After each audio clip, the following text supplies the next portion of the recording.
जय हिंद दोस्तों, welcome to smart eyes. आज के प्री सिक्योर जुलाई 4 2025 में हम लोग करंट अफेयर्स के इन टॉपिक्स को डिस्कस करेंगे। पहला टॉपिक है इल्यूसिन IL-78 MKI mid air refueller. ये इल्यूसिन IL-78 MKI जो मिड एयर रिफ्यूलर है, ये मिड एयर रिफ्यूलर अभी हम देखेंगे मिड एयर रिफ्यूलर क्या होता है। जैसे एक इमेज यहाँ पर देखो, आप यहाँ पे देख सकते हो एक ये जो लार्ज एयरक्राफ्ट है और उससे यहाँ से दो अलग fighter jets they are connected. So ये mid air refueler large aircraft जो है ये मिड एयर में रिफ्यूल करने का काम करता है इन फाइटर जेट्स को। And this was in news, Indian air force use कर रही है इन रिफ्यूलर्स को लॉन्ग रेंज ऑपरेशंस के लिए, काफ़ी नीड होती है। And so that is important in news में देखेंगे इसके क्या अभी डेवलपमेंट है, क्या नीड है, स्टेटस इंडिया में। देन अमरनाथ यात्रा है ना, भगवान अमरनाथ के दर्शन के लिए यात्रा शुरू हो चुकी है। और उस यात्रा के क्या सिग्निफिकेंस हैं, क्या हिस्टोरिकल सिग्निफिकेंस होता था, किस हिस्टोरिकल सोर्स में मेंशन है, किस रीजन में पड़ता है, क्या क्या चीज़ें हैं, कुछ ज्योग्राफिकल फीचर्स भी हैं जो हम लोग इससे रिलेटेड डिस्कस करेंगे, ज्योग्राफी से related. And then as well as RFID technique के बारे में, है ना। RFID technique radio frequency ID के लिए यूज किया गया है अमरनाथ यात्रा में, RFID, सो दैट जो हमारे डिवोटीज हैं जो यात्रा में जा रहे हैं उनकी सिक्योरिटी मेंटेन रहे। तो ये RFID टेक्निक किस तरह से वर्क करती है, that would also be discussed in today session. Then एक टर्म जो कि न्यूज में मेंशन था, ऑल्टर मैग्नेट्स। मैग्नेटिज्म, इसके प्रिंसिपल्स हमने देखा है बट कई न्यू डेवलपमेंट्स हुए हैं, जैसे एक ऑल्टर मैग्नेट नाम का नया डेवलपमेंट आता है। So we will discuss this term which was in news. Then Quad का एक mission at sea ship observer, that is a mission of Quad.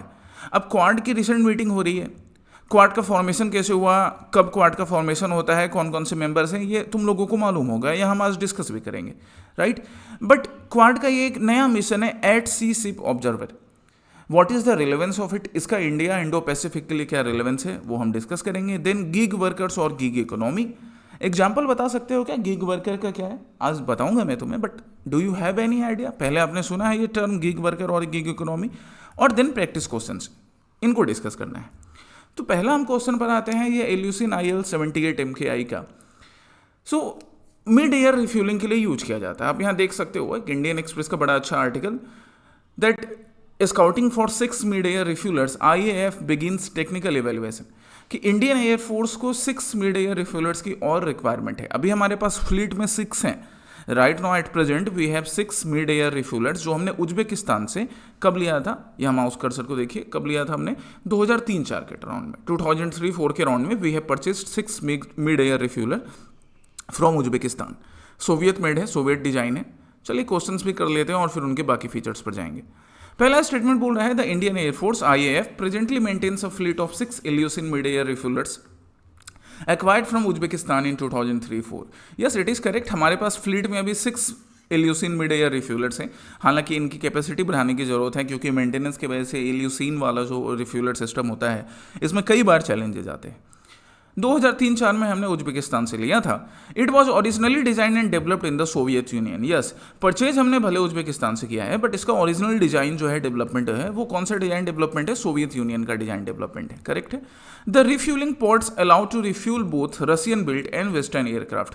अब ये स्पेशलिटी है, इल्यूसिन सीरीज जो है ये पहले से सोवियत यूनियन में, या फिर जैसे हम उज्बेकिस्तान की बात करें जहाँ से हमने परचेज किया, वहाँ पे पहले से एग्जिस्टिंग थे, पर इंडिया के लिए ना इसमें डेवलपमेंट किया गया, मॉडिफिकेशन किया गया 78 MKI सीरीज में।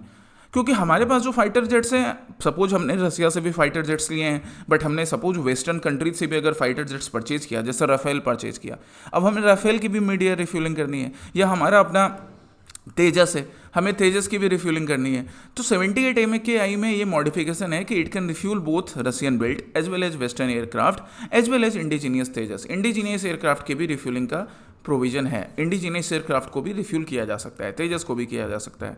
सो all the 3 statements are correct, तीनों स्टेटमेंट्स यहाँ पे करेक्ट हैं। अब हम बाकी फीचर्स पर आते हैं, इल्यूसिन सीरीज के बारे में या मिड एयर रिफ्यूलर के बारे में। तो ये एक Soviet mid air refueller system है, जहाँ पर एक्चुअली में होता क्या है इस मिड एयर रिफ्यूलर में, पहले तो इसमें 2 टाइप के टैंक्स के प्रोविजंस होते हैं। एक होता है इंटरनल टैंक्स, इसका अपना खुद का अपना internal tank, and 2 removable tank, मतलब 2 टैंक अलग से इसमें इंक्लूड किए जा सकते हैं। साइज़ बड़ा है रिफ्यूलर का, आप देख सकते हो। तो जब साइज़ बड़ा है, यहाँ भारतीय वायुसेना भी लिखा है, इंडियन एयरफोर्स अभी इसको यूज़ कर रही है, तो जब साइज़ बड़ा है तो इंटरनल टैंक्स और साथ ही साथ 2 एक्सटर्नल टैंक्स लगाकर मिड एयर रिफ्यूलिंग की कैपेसिटी बढ़ाई जाती है। इंडिया के लिए जब इसे एक्सपोर्ट किया गया 2003-04 में, जब हम उज्बेकिस्तान से लेते हैं, इसका डेवलपमेंट हमने देखा कि सोवियत मेड है, डिजाइन डेवलपमेंट सोवियत मेड है। बाद में फिर इसको बनाया कहाँ पर जा रहा है, ताशकंद उज्बेकिस्तान में। अभी उज्बेकिस्तान भी सोवियत यूनियन के डिसइंटीग्रेशन के बाद बना है, तो सोवियत मेड डिजाइन पे ये लोग पहले से काम कर रहे थे।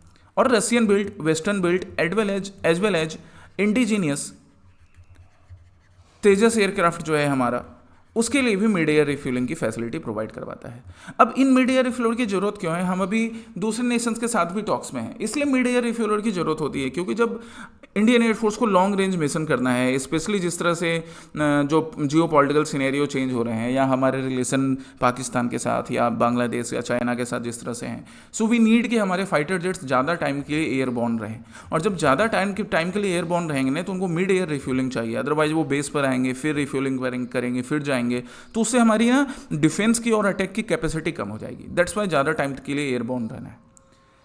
एंड इसी नीड को फुलफिल करने के लिए जो डिफेंस एक्विजिशन काउंसिल है, डिफेंस एक्विजिशन काउंसिल भी क्या है वो भी मैं तुम्हें भी एक्सप्लेन करूंगा, पहले यहाँ देख लो। 2024 के फरवरी में ही, ये अभी फिर से न्यूज़ में था because of on going Israel Iran conflict और पाकिस्तान के साथ जो हमारा एक शॉर्ट कॉन्फ्लिक्ट हुआ उसकी वजह से, तो डिफेंस एक्विजिशन काउंसिल ने 2024 में ही, जिसके हेड हमारे ऑनरेबल डिफेंस मिनिस्टर हैं श्री राजनाथ सिंह जी, उन्होंने 6 अनदर मिड एयर रिफ्यूलर के परचेज को मंजूरी दे दी है। हम एक इंडिजीनियस डेवलपमेंट की बात करें तो HAL जो हमारा हिंदुस्तान एरोनॉटिक्स लिमिटेड है, उसने इजराइल एयरस्पेस इंडस्ट्रीज के साथ भी एक एग्रीमेंट साइन किया है to convert Boeing 767 passenger aircraft into tankers in India. मतलब हिंदुस्तान एरोनॉटिक्स लिमिटेड और इजराइल एरोस्पेस इंडस्ट्रीज, ये दोनों मिलकर बोइंग जो पैसेंजर प्लेन है, इस पैसेंजर प्लेन में अंदर मॉडिफिकेशन किया जाएगा और मॉडिफिकेशन करके पैसेंजर प्लेन को किस में कन्वर्ट कर दिया जाएगा, मिड एयर रिफ्यूलर में। सो ये बात भी चल रही है। अब ये भी याद रखिएगा कि ऐसे डेवलपमेंट भी पॉसिबल हो सकते हैं, ठीक है। डिफेंस एक्विजिशन काउंसिल पर हम आते हैं। What is defence acquisition council? तो defence acquisition council that is actually, इसका फॉर्मेशन कब होता है, कारगिल वॉर के बाद, क्योंकि कारगिल वॉर में ये रियलाइज किया गया कि डिफेंस रिलेटेड कई ऐसी चीज़ें थी जिनका एक्विजिशन टाइम पर अगर पहले हुआ रहता तो हमें शायद और अर्ली विक्ट्री मिल जाती, हमारे जवान कुछ कम शहीद होते। हमारे जवान की शहादत के बल पे हमने हमेशा विक्ट्री हासिल की है, पर उनकी जान की रक्षा करना हमारा धर्म है, हमारे देश का धर्म है। And that's why Kargil war के बाद एक जो ग्रुप ऑफ मिनिस्टर्स का रिकमेंडेशन आता है कि reforming in national security system, national security system में रिफॉर्म की जरूरत है। एंड उसी के बेसिस पर किसका फॉर्मेशन होता है, डिफेंस एक्विजिशन काउंसिल का, आफ्टर कारगिल वॉर। ये हाईएस्ट डिसीजन मेकिंग बॉडी है, जिसके चेयरमैन की हम बात करें तो चेयरपर्सन होते हैं यूनियन मिनिस्टर ऑफ डिफेंस। उसके अलावा बाकी मेंबर्स होते हैं chief of army staff, naval staff, even defence secretary और कई और बाकी सीनियर ऑफिसर्स होते हैं। हाईएस्ट डिसीजन मेकिंग बॉडी होगी तो ये डिफेंस से रिलेटेड जो भी पॉलिसीज बनानी हो या कैपिटल एक्विजिशन करना हो आर्मी के लिए, नेवी के लिए, एयरफोर्स के लिए, इवन इंडियन कोस्ट गार्ड के लिए, क्योंकि ये भी हमारे कोस्ट के प्रोटेक्शन के लिए हैं, तो इन सब के लिए रिलेटेड जो परचेज से रिलेटेड या पॉलिसी से रिलेटेड जो डिसीजन होगा, highest decision making body defence acquisition council होगी, जिसके chairperson union minister of defence रहते हैं।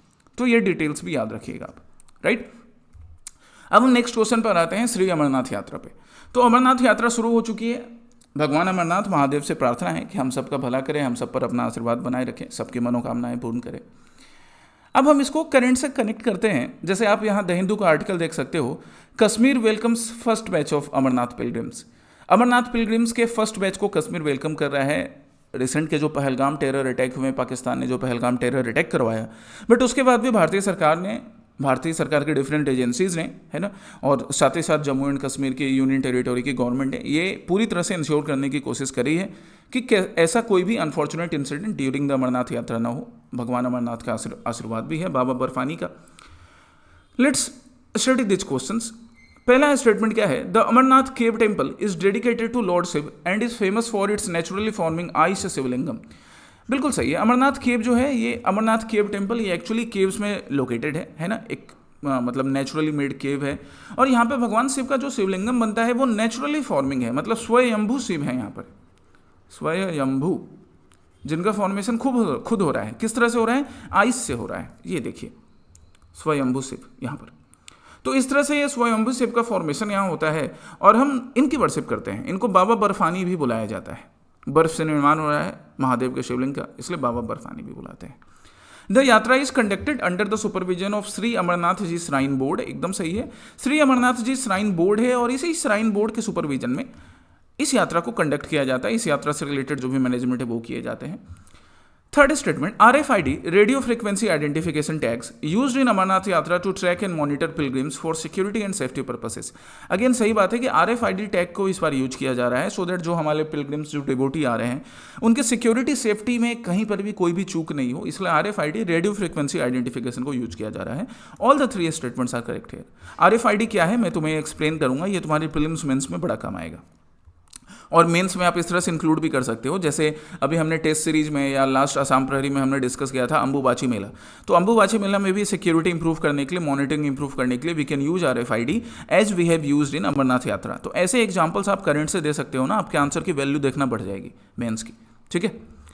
सो let's come to Amarnath temple. हम अमरनाथ टेम्पल की बात करें तो अमरनाथ टेम्पल सदर्न हिमालय में, साउथ कश्मीर में, अनंतनाग डिस्ट्रिक्ट ऑफ JNK में पड़ता है, ठीक है, जहाँ पे जून और अगस्त के मंथ में यात्रा शुरू होती है। एक्चुअली क्योंकि साल का बाकी जो महीना होता है यहाँ पे काफ़ी बर्फ रहती है and that's why it becomes very difficult to travel to that place, वहाँ भगवान के दर्शन करने में मुश्किल होती है। जून और अगस्त का महीना जहाँ पे गर्मी थोड़ी ज़्यादा पड़ती है तो रास्ते की बर्फ़ पिघलती है और धीरे धीरे धीरे फिर यात्रा के लिए रास्ता जो है, जो पाथ है वो सुगम हो पाता है, ईजी हो पाता है। और इसी टाइम में कहते हैं कि भगवान अमरनाथ के आशीर्वाद से इस शिवलिंगम का फॉर्मेशन होता है, लोग इसकी दर्शन करने जाते हैं, ठीक है। स्वयंभू शिवलिंगम इन्हें बुलाया जा रहा है। बाबा अमरनाथ और बाबा बर्फानी जो इन्हें बुलाया जाता है, इनके साथ ही साथ यहाँ पर महामाया शक्तिपीठ भी है। रिमेंबर इट, इसी केव में महामाया शक्तिपीठ है। महामाया शक्तिपीठ मतलब देवी सती के, जब देवी सती अपने प्राण त्यागते हैं और भगवान महादेव फिर उनको अपने सर पर उठाकर, अपने कंधे पर उठाकर तांडव करते हैं, फिर भगवान शिव ने उनके बॉडी को अलग अलग पीसों में अपने सुदर्शन चक्र से काटा। जैसे एक शक्तिपीठ कामाख्या शक्तिपीठ बना, ठीक उसी तरह एक शक्तिपीठ बनता है महामाया शक्तिपीठ। ऐसा कहा जाता है कि यहाँ पर देवी सती का जो थ्रोट वाला पार्ट था, जो कंठ वाला पार्ट था, वो आकर गिरता है, इसलिए यहाँ महामाया शक्तिपीठ है। सेम इसी जो ये जो केव वाले स्ट्रक्चर्स हैं, इन्हीं केव स्ट्रक्चर्स में महामाया शक्तिपीठ भी है, आप याद रखिएगा। और कहा जाता है इस केव की इंपॉर्टेंस क्या है कि आगे जाकर भगवान शिव ने अपनी पत्नी माँ पार्वती को यहाँ पर इमोर्टेलिटी के लेसन्स के बारे में बताया था। सो दैट्स वाई इस केव का काफ़ी रेलेवेंस है। ये देवी पार्वती से भी रिलेटेड है और देवी पार्वती से पहले देवी सती और उनसे जुड़े शक्तिपीठ से भी रिलेटेड है। नेचुरल केव है और नेचुरली यहाँ पर आइस से, बर्फ से भगवान के शिवलिंग का फॉर्मेशन होता है, ठीक है। हम अब इस शिवलिंग को ज्योग्राफिकल टर्म में बोले ना तो we call it ice stalagmite. हम इसको आइस स्टेग्लमाइट बुलाते हैं। Now what is this ice stalagmite? Come to this, ice stalagmite क्या है? ये आपके ज्योग्राफी के क्लासेस में भी हेल्प करेगा आपको। आपने ज्योग्राफी की क्लासेस में हो सकता है पहले पढ़ा हो या आप आगे पढ़ोगे। यूजुअली ये जो केव्स होते हैं इनमें आइस से 2 टाइप के स्ट्रक्चर बनते हैं। एक होता है स्टेलेसाइट और दूसरा होता है स्टेग्लमाइट।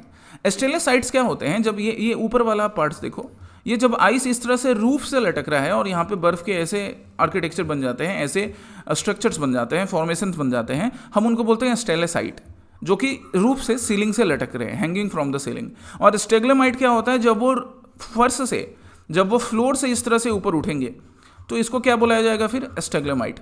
तो भगवान का जो शिवलिंग है, अगर हम उसको ज्योग्राफिकल टर्म में एक्सप्लेन करने की कोशिश करें तो सिंस जो शिवलिंग है, जो बर्फ़ है, वो पहले धरती पर पड़ता है और फिर इस तरह से शिवलिंग का आकार लेता है, राइट। तो that's why that is in the form of stalagmite. आप याद रखिएगा। स्टेलेसाइट, यहाँ पे देखिए पहले सी है, सी मतलब अल्फ़ाबेट में पहले आएगा तो ये ऊपर से रूप से लटका हुआ फॉर्मेशन होगा। और यहाँ पे जी है या GM है तो ये अल्फ़ाबेट में सी के बाद आ रहा है, तो ये फ्लोर से ऊपर जा रहा शिवलिंग के जैसा है। बाबा बर्फानी का जो शिवलिंग है वो स्टेग्लमाइट है। आप अगर इसको याद रखिएगा तो आपको स्टेलेसाइट और स्टेग्लमाइट का डिफरेंस भी हमेशा याद रहेगा, ठीक है। नाउ अब हम RFID, अच्छा पहले हिस्टोरिकल रेलेवेंस की बात कर लेते हैं।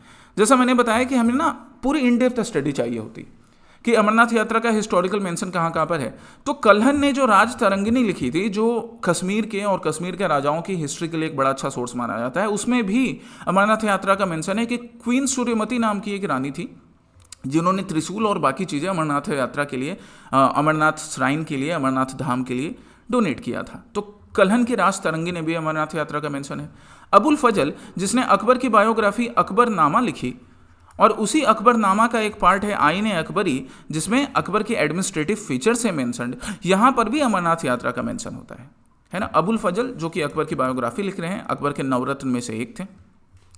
बाकी एक फ्रेंच ट्रेवलर एंड फिजिशियन जिसको शाहजहां ने बुलाया था अपने प्रिंस दारा शिकोह के इलाज के लिए। शाहजहां का प्रिंस है दारा शिकोह, तो फ्रेंच इस फिजिशियन को, साथ ही साथ वो ट्रेवलर था, शाहजहां बुलाता है, जिसका नाम है फ्रैंकोइस बर्नियर। उसने अपनी जो बुक लिखी है उस बुक का नाम है travels in the Mughal empire, and during travels in the Mughal empire he also mention about Amarnath Dham.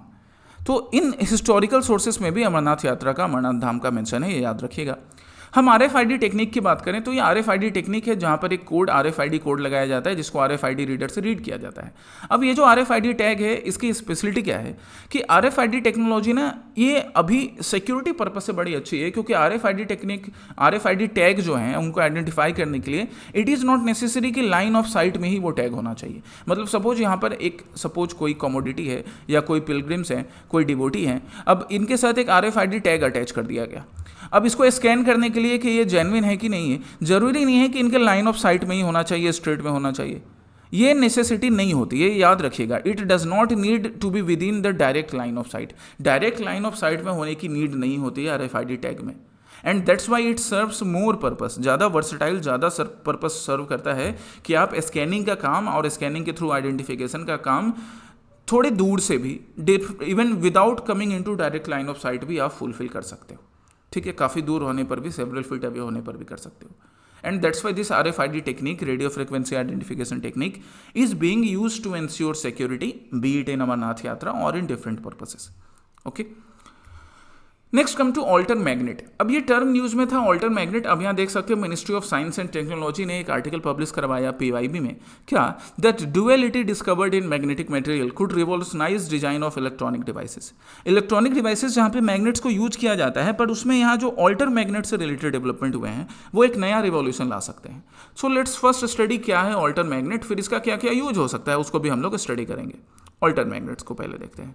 Alter magnets combine properties of ferromagnets and anti ferromagnets. Ferromagnets और एंटी फेरोमैग्नेट्स, अब इनके ज़्यादा डिटेल में हमें नहीं जाना है। हम मैग्नेटिज्म के, मैग्नेटिक जो फील्ड्स जनरेट होते हैं मैग्नेटिज्म के फीचर्स के अकॉर्डिंग मैग्नेट्स को इस तरह से दो पार्ट में डिवाइड करते हैं, फेरोमैग्नेट और उसका अपोजिट एंटी फेरोमैग्नेट्स। सो फेरोमैग्नेट और एंटी फेरोमैग्नेट दोनों के प्रॉपर्टीज मिलाकर क्या बन सकते हैं, ऑल्टर मैग्नेट्स। ठीक है, they generate strong external magnetic fields that can interfere with nearby electronics. अब तुम सोचो कि इलेक्ट्रॉनिक डिवाइसेस में रिवॉल्यूशन की बात की जा रही है कि इलेक्ट्रॉनिक डिवाइसेस का यूज, उनकी एफिशिएंसी और बढ़े, तो अगर वो किसी दूसरे नियर बाय इलेक्ट्रॉनिक डिवाइस से इंटरफेयर करेगा तो क्या ये चीज़ पॉसिबल हो पाएगा? नहीं पॉसिबल हो पाएगा ना। हमें दूसरे इलेक्ट्रॉनिक डिवाइसेस से इंटरफेरेंस चाहिए ही नहीं। सो that's Y second statement is wrong. देखो कॉमन सेंस से बन गया ना, सो अपने कॉमन सेंस को अप्लाई करना है, इसको पड़ोसी पे उधार देके नहीं रखना है। They are considered promising materials for spinotronics applications due to their energy efficiency and stability. Correct. Spinotronics usually electronics devices जो होते हैं गाइज, वहाँ पे हम लोग इलेक्ट्रॉन्स का जो चार्ज बिहेवियर होता है हम इसको यूज करते हैं।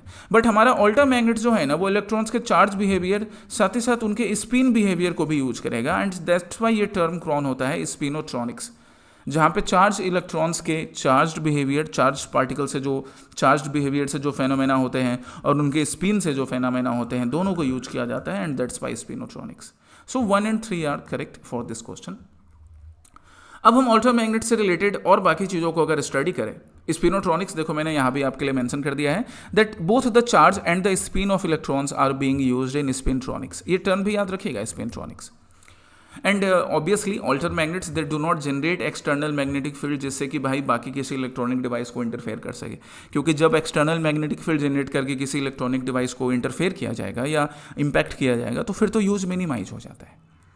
यूनिक फीचर की बात करें हम ऑल्टर मैग्नेट्स की तो नो मैग्नेटिक इंटरफेरेंस होता है, and because of that it is suitable for using into new electronic devices. आप एक साथ एक इलेक्ट्रॉनिक्स डिवाइस, दो electronic device, multiple electronics device use कर सकते हैं without interference among this devices. Energy efficient होता है, why, because it reduces heat and energy loss. और जब heat and energy loss reduce हो रहा है देन एनर्जी एफिशिएंट होगा, and that is actually the requirement B it any modern gadget like watch और other gadgets, क्योंकि energy efficiency भी हमारी नीड है। पोटेंशियल एप्लीकेशन इसका हम देख सकते हैं मेमोरी चिप्स बनाने में, फास्टर प्रोसेसर बनाने में, एंड क्वांटम कंप्यूटिंग जिसके फील्ड में आज पूरे देश पूरा दुनिया आगे वर्क कर रहा है, उसमें इसका एप्लीकेशन हो सकता है। इंटरनल एप्लीकेशन भी हो सकता है इसका डिफरेंट डिवाइसेस में, because they create very less noise और no noise, and that's why इनको क्वाइट मैग्नेट भी बुलाते हैं। Okay, so these are the possible applications of alter magnets having the features of both ferro and anti-ferro magnets. Next है at sea ship observer mission. At sea ship observer mission, this is related to Quad. आप यहाँ पे news देख सकते हो, हर newspaper में mention था ये, that Quad nations launch historic at sea ship observer mission to enhance maritime security in Indo-Pacific region. Indo-Pacific region में maritime security, maritime cooperation, इसको और बेटर बनाने के लिए at sea observer mission launch किया गया। तो जरा पहले क्वेश्चन देखें, तो इस क्वेश्चन के अकॉर्डिंग हमारा आंसर क्या होगा? It is a cross embarkation initiative among the Quad coast guards to enhance maritime cooperation and security and domain awareness in the Indo Pacific. A would be the correct answer. But हम और detail में जाते हैं eight sea ship observer के। हम quad nation को भी discuss करेंगे guys, do not worry. At Sea Ship Observer, it is the first cross embarkation initiative by India, Japan, US and Australia because these four nations they form what? Quad. ये चार मिलकर क्या बनाते हैं? Quad बनाते हैं। तो इनका ये पहला क्रॉस एम्बार्केशन मिशन है जहाँ पे इन नेशंस के जो कोस्ट गार्ड वाली यूनिट है, कोस्ट गार्ड्स, ये कोस्ट गार्ड्स क्या करेंगे, और सिंस ये नेशंस इंडो पैसिफिक रीजन में हैं तो इंडो पैसिफिक रीजन में सिक्योरिटी, मैरीटाइम कोऑपरेशन बढ़ाने का काम, मैरीटाइम कोऑर्डिनेशन बढ़ाने का काम, ये काम करेगा हमारा एट सी शिप ऑब्जर्वर। अब इस एट सी शिप ऑब्जर्वर का जो कॉन्सेप्टलाइजेशन हो रहा है, ये हो रहा है as per the Wellington declaration, Wilmington declaration 2024। Wilmington declaration की हम अगर बात करें तो देखो विल्मिंगटन डिक्लेरेशन क्या है, first look here. Wilmington declaration ने इसको 2024 में अडॉप्ट किया गया यूएसए में। इस डिक्लेरेशन में क्वाड नेशंस ने अपने कमिटमेंट को फिर से रीअफर्म किया that we will work towards ensuring peace peacefully, making territorial integrity, peacefully implementing trade and cooperation, peacefully integrating maritime security in Indo Pacific region. और ये सब बातें की जा रही थी, पता है किनको टारगेट करके या किसको काउंटर करने के लिए? चाइना को काउंटर करने के लिए। सो दैट्स वाई ये विल्मिंगटन डिक्लेरेशन 2024 का यूएसए में एडॉप्ट किया जाता है by the Quad leaders, so that Indo Pacific region में free, open, inclusive, resilient Indo Pacific का डेवलपमेंट हो सके, जिसमें किसी भी नेशन, स्पेशली चाइना को इंडिकेट किया जा रहा था, उसका कोई इंटरफेरेंस ना हो। ओके, सो अब उसके अकॉर्डिंग ये एट सी शिप ऑब्जर्वर 2024 में अडॉप्ट किया जाता है। मतलब ये डिक्लेरेशन, विल्मिंगटन डिक्लेरेशन, ये तो 2024 का हो गया, but at sea ship observer mission जो है ये 2024 में अभी अडॉप्ट किया जा रहा है ना। ये चीज़ याद रखिएगा, पास्ट के करंट अफेयर्स से इसको कनेक्ट कर रहे हैं। पार्टिसिपेशन इसमें चारों नेशंस का होगा including women officer, and that is a new thing. जब भी ऐसे सबमिट किए जाते हैं तो सोसाइटी में विमेन का जो रोल है उसको भी ध्यान में रखा जाता है। सो विमेन ऑफिसर्स भी इसमें एक इंपॉर्टेंट रोल प्ले करेंगी। क्या क्या होगा इसमें? जॉइंट एसओपी ड्रिल्स होंगे, है ना, सर्च एंड रेस्क्यू मिशंस होगा, पेट्रोलिंग होगा, जेंडर इंक्लूजन होगा मैरीटाइम डिप्लोमेसी में। ये सारा कुछ किया जाएगा ताकि इंडो पैसिफिक में ना सिर्फ मैरीटाइम सिक्योरिटी बढ़े, बल्कि देखिए जेंडर इंक्लूजन की भी बात हो रही है। सो यस, जेंडर इंक्लूजन बढ़ाकर, क्योंकि मैरीटाइम सिक्योरिटी हो या इंटरनल सिक्योरिटी हो, वहाँ पे सिर्फ मेल का नहीं, फीमेल का भी उतना ही रोल है। फ्यूचर विजन की बात करें तो फ्यूचर विजन भी क्वाड नेशंस क्या बोल रहे हैं कि क्वाड कोस्ट गार्ड हैंडशेक। अब ये क्वाड कोस्ट गार्ड हैंडशेक देखो, ये अगेन अगर हम इंडिया के कोस्ट गार्ड की बात करें, जापान की करें, ऑस्ट्रेलिया की करें, अमेरिका की करें, तो इनका हैंडशेक क्या दिखाता है? That they would cooperate together. जब हम हैंडशेक करते हैं तो हैंडशेक करना ये दिखाता है ना कि हम साथ में कोऑपरेशन के साथ काम करेंगे। So that's why it would improve the trust, resilience in Indo Pacific region. इसका रीजनल इंपैक्ट होगा इमरजेंसी रिस्पॉन्स के लिए, कोऑर्डिनेशन के लिए, and to counter the growing interference of China in Indo Pacific region. China का जो interference increase हो रहा है उसको काउंटर करना भी, ठीक है, वो इम्प्लिसिट है, एक्सप्लिसिटली बोला नहीं जाता है। ये आपके क्वाड नेशंस हैं। क्वाड नेशंस के अगर इन फिगर पे ध्यान दे तो around 24% of the world population, 35% of the world GDP and 80% of global trade, ये क्वाड नेशंस कवर करते हैं। आप यहाँ क्वाड नेशंस देख सकते हो, इंडिया हमारा प्यारा, जापान, है ना, ऑस्ट्रेलिया एंड यूएसए, ये हो गए क्वाड। क्वाड का फॉर्मेशन की हम बात करें तो क्वाड के फॉर्मेशन की idea farmer Japanese prime minister Shinzo Abe साहब का था। Farmer Japanese prime minister, right, अब ये नहीं रहे, भगवान इनकी आत्मा को शांति दे। अच्छा, इन्हें इंडिया में कई अवार्ड से सम्मानित किया गया है। जैसे तुम मुझे बता सकते हो, दैट इज योर टास्क, कि जो फॉर्मर प्राइम मिनिस्टर थे जापान के, शिंजो आबे साहब, तो शिंजो आबे साहब को भारत में किस अवार्ड से सम्मानित किया गया? क्या इनको भारत रत्न मिला? क्या इनको भारत रत्न से सम्मानित किया जाता है, या पद्म विभूषण से सम्मानित किया जाता है, या पद्म भूषण से सम्मानित किया जाता है, या पद्मश्री से सम्मानित किया जाता है? इनमें से क्या है, ये तुम मुझे ढूंढ के बताओगे। सो इन्होंने, इनका आइडिया था ये ओरिजिनली 2004 सुनामी के बाद स्पेशली, और 2007 में प्रपोज करते हैं PM Sinjo Abe. Nature of alliance क्या है कि यहाँ पे कोई फॉर्मल अलायंस सिस्टम नहीं है, फॉर्मल अलायंस नहीं है, it is not a formal alliance कि हमने एक पेपर लिया और वहाँ पे सबके डिक्लेरेशन साइनेज हुए। ये एक टाइप की अंडरस्टैंडिंग है, एक कॉन्सेंसस डेवलप करने का काम है इंडो पैसिफिक रीजन में, so that Indo Pacific region में free rule based order develop हो सके, कोई भी कोवर्सिव एक्शन इस रीजन में ना हो, किसी भी रीजन का, चाइना का स्पेशली, कोई भी इंटरफेरेंस ना हो। That is the idea of quad. Next question है गीग वर्कर्स का। गीग वर्कर्स मतलब गाइज, आप यहाँ पे अब इमेज देख कर ना इन गीग वर्कर्स का आइडिया लगा सकते हो।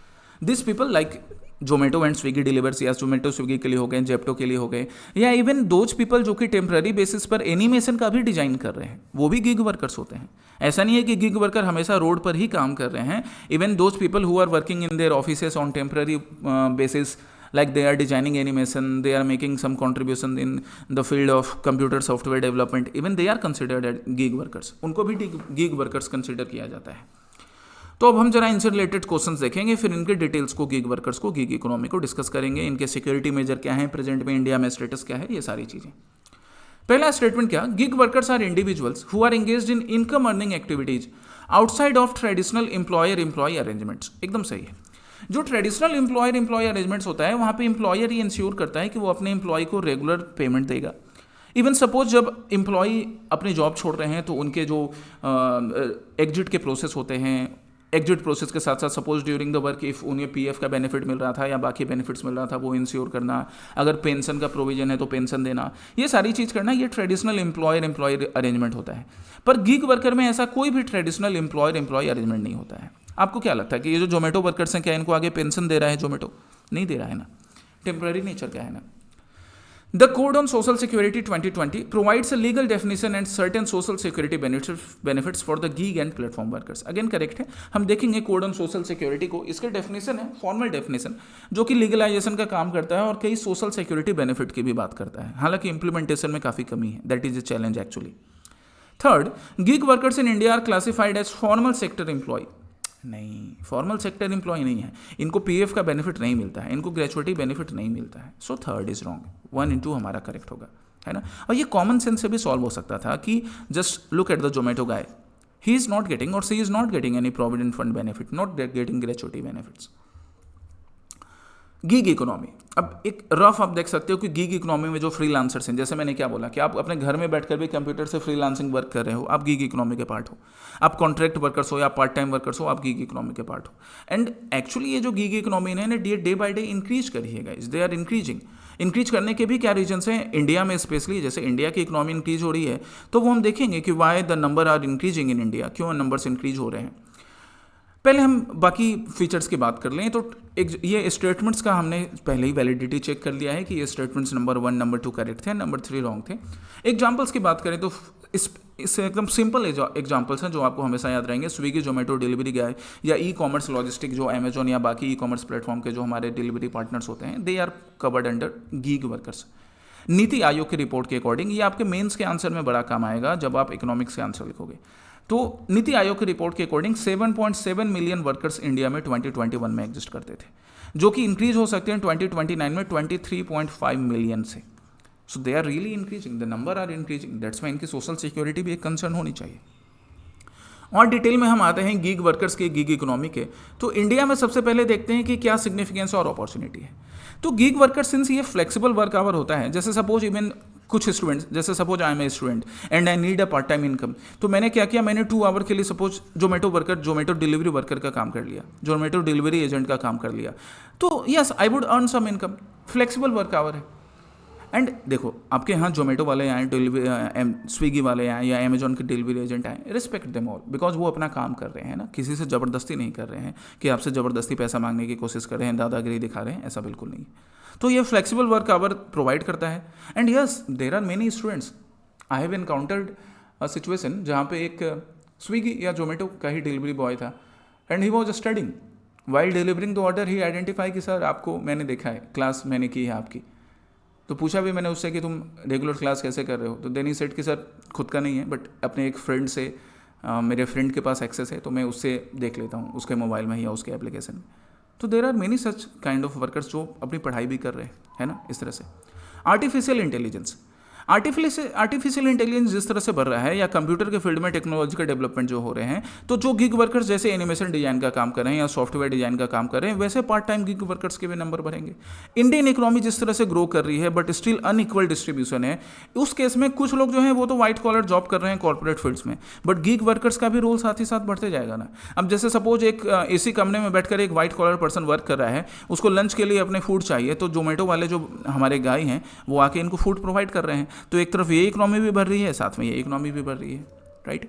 सपोर्ट टू इनफॉर्मल इकोनॉमी, चाहे वो एग्रीकल्चर हो, एनिमल हस्बेंड्री हो।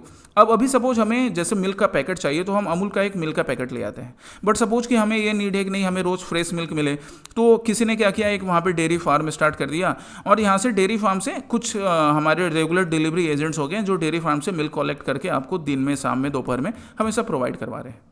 तो इनफॉर्मल इकोनॉमी को भी सपोर्ट कर रहा है। और सिंस कोई भी स्पेसिफिक स्किल नहीं चाहिए होता है या लो स्किल चाहिए होता है, आपको ड्राइविंग आ रही है यू कैन वर्क, ड्राइविंग नहीं भी आ रही है, बाइक चलाना नहीं आ रहा है, साइकिल चलाना आ रहा है, you can work. That's why ऐसी जॉब अवेलेबिलिटी काफ़ी मार्केट में रहती है।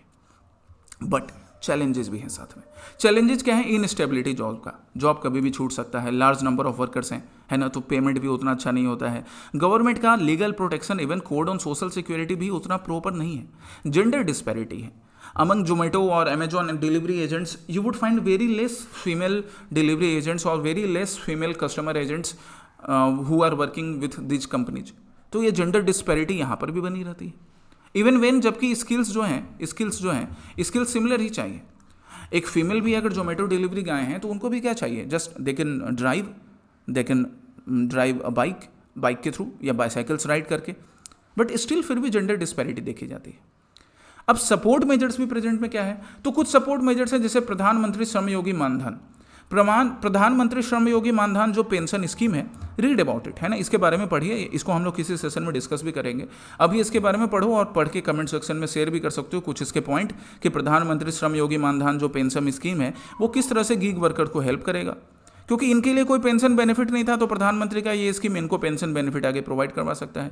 या ई श्रम portal, ministry of labour and employment का क्या एक पोर्टल है, ई श्रम पोर्टल नाम दिया गया है, जहां पे रजिस्ट्रेशन के बाद ना ये जो अनऑर्गेनाइज्ड वर्कर्स हैं उनसे रिलेटेड वेलफेयर बेनिफिट बनाने में सरकार को हेल्प होगा, सरकार इनको डिफरेंट गवर्नमेंट स्कीम्स के अकॉर्डिंग कवर कर पाएगी। तो ये दोनों ऐसे प्रोविजंस हैं जो कि गीग वर्कर्स के लाइफ को और ईजी बना सकते हैं। So these are the support measures, ये उनके लिए वे फॉरवर्ड हो गया, सपोर्ट मेजर्स हो गया, ठीक है। अब हम कल के प्रैक्टिस क्वेश्चन पर चलते हैं। कल मैंने आपको प्रैक्टिस क्वेश्चन दिया था, यहाँ पे 3 डिफरेंट प्लेसेस थे ईरान में और उनको मैच करना था कि क्या फैसिलिटी है। हम लोकेशन भी अभी देखेंगे, पहले हम इनको मैच कर लेते हैं।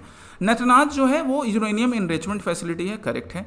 बुशेर जो है वो न्यूक्लियर पावर जनरेशन फैसिलिटी है, करेक्ट है। फर्दो जो है वो न्यूक्लियर वेपन टेस्टिंग फैसिलिटी नहीं है, Fordow is not a nuclear weapon testing facility, so 1 and 2 are only correct. Fordow में भी न्यूक्लियर इनरिचमेंट का ही काम होता है, ठीक है।